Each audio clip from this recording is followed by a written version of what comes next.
Wednesday, November 23rd will go down as a date in Canadian sports history, maybe even Canadian history, quite frankly. That is the day that Canada returned to the World Cup. Now, if the only thing you got from the headlines was that Canada lost to Belgium 1-0, you're not wrong, but you also missed the point. Now, the last time and the only other time Canada has been in the World Cup was 1986. Just to give you an idea of how long ago that was, this year, 2022, we were all entertained by this movie called Maverick, Top Gun. Of course, it was the sequel to the original Top Gun, which came out in, you guessed it, 1986.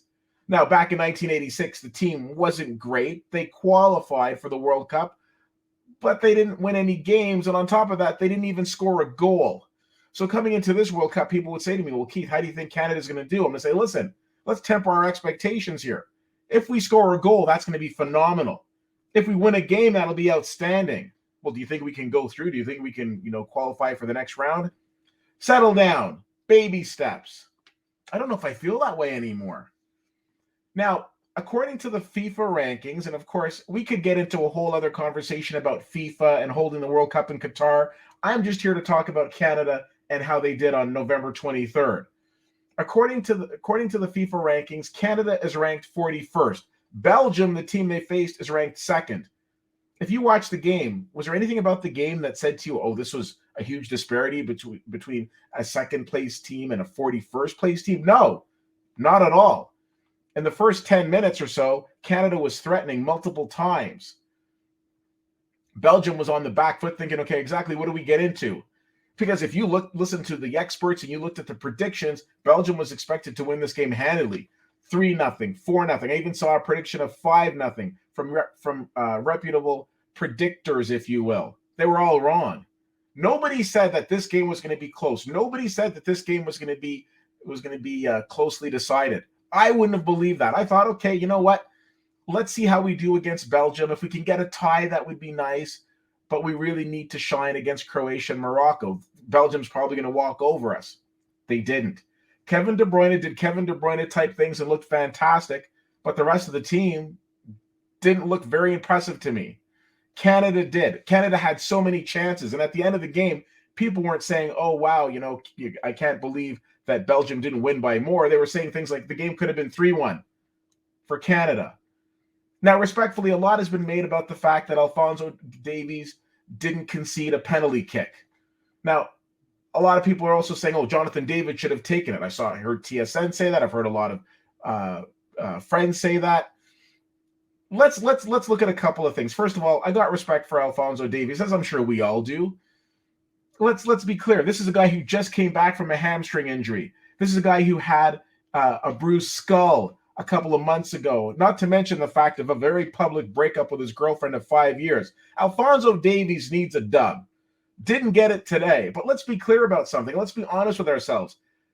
Going into this, all I kept hearing about, whether it was in the newspapers, whether it was on the TSN commentary, Alphonso Davies is the best player on the team. Well, if that's the case, wouldn't you want your best player to take the penalty?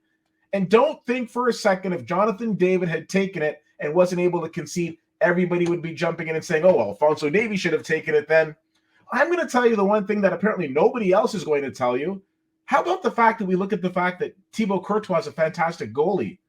The Belgium goalie isn't just one of the best goalkeepers in the world. He's arguably the best goalkeeper in the world.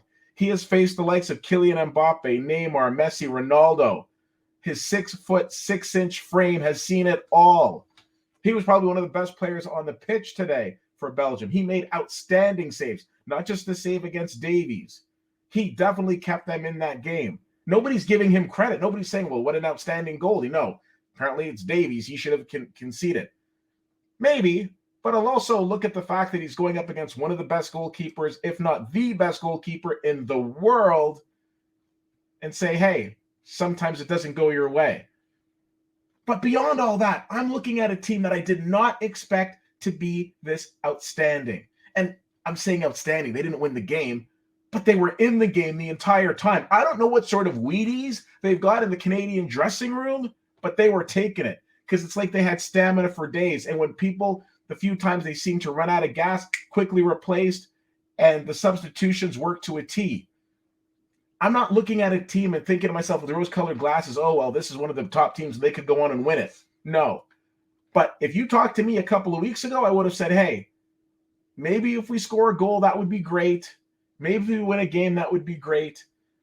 But after curing insomnia with watching the Croatia-Morocco game, you mean to tell me if the Canada team that played on November 23rd, you don't think that they can beat Croatia or Morocco if they play the same way they did against Belgium with the same hunger and the same urgency? Of course they can.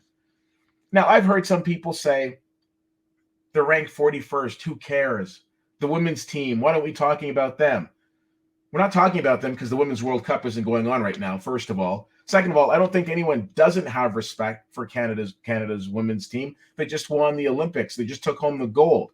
They're always in the World Cup. They're extremely competitive. Christine Sinclair should always be in the conversation when you're looking at one of the top footballers. But we're talking about the Men's World Cup right now. I've got nothing but respect for the Women's World Cup. I think we all do. But I'm talking about the Men's World Cup right now. And in the Men's World Cup, I will tell you, 36 long years since Canada's been there. This is a lot of the dialogue that I'm hearing is, oh, we showed that we belonged. Well, we showed that we belonged when we qualified, when we beat the States, when we beat Mexico. I think what we did today was a wake-up call to Croatia and Morocco that this is not going to be a walk in the park. Belgium went back to their dressing room and celebrated. Were they celebrating the win, or were they celebrating the fact that they don't have to play Canada again? Because nobody expected Canada to hang in the way they did. I remember years ago, many of you know, born and raised here in Canada, but my parts come from Trinidad. Years ago, Trinidad was in the World Cup and they played Sweden and they tied Sweden. They didn't beat them. They tied them. And it was like this huge national celebration. We've seen in this World Cup, we've already seen Argentina go down to Saudi Arabia. We saw Japan beat Germany. We've seen crazy things happen. If you had told me a couple of weeks ago that, hey, Canada has a legit chance of going through their group, I would have said, no, probably not. And now I'm looking at it, I'm thinking, probably. This isn't the same Croatia team, by the way, that was runner-ups in the 2018 World Cup. This team right now is completely different. I honestly believe that Canada has a legit chance of going through. But even before we get to that, I got to tell you the sense of pride that I think we all felt. I'm watching the game, and TSN did a really great job in terms of building it up. And as the players are coming out and they're singing the national anthem, and you're thinking, this is on the world stage.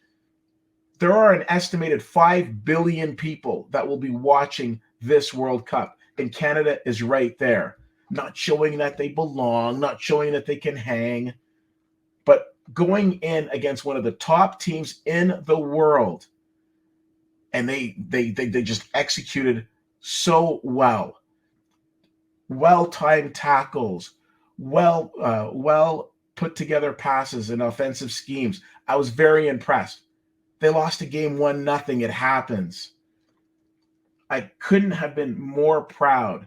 I'm feeling the tears in my eyes as I'm watching this game, and I'm thinking 36 long years since Canada's been there, and now they're back. And they're not back just to get a participation badge. They're there to make some noise. I'm not submitting for you that Canada's going to win the World Cup, but can you imagine if they get through their group? Can you imagine if they go to the round of 16? Anybody who watched the game today sees that team absolutely has the potential to do that. Anybody who watches the game knows that this was a team that was not expected to be this competitive. I don't want to hear the noise about Davies and who should have taken the penalty. Give credit to Courtois. Give credit to the Canadian team for hanging in against one of the best teams, the second best team in the world. So if you're picking up a newspaper or looking at an internet headline or listening to something on the radio and they say Canada lost to Belgium 1-0, and that's all that you get from that, you're not wrong, but you've completely missed the point.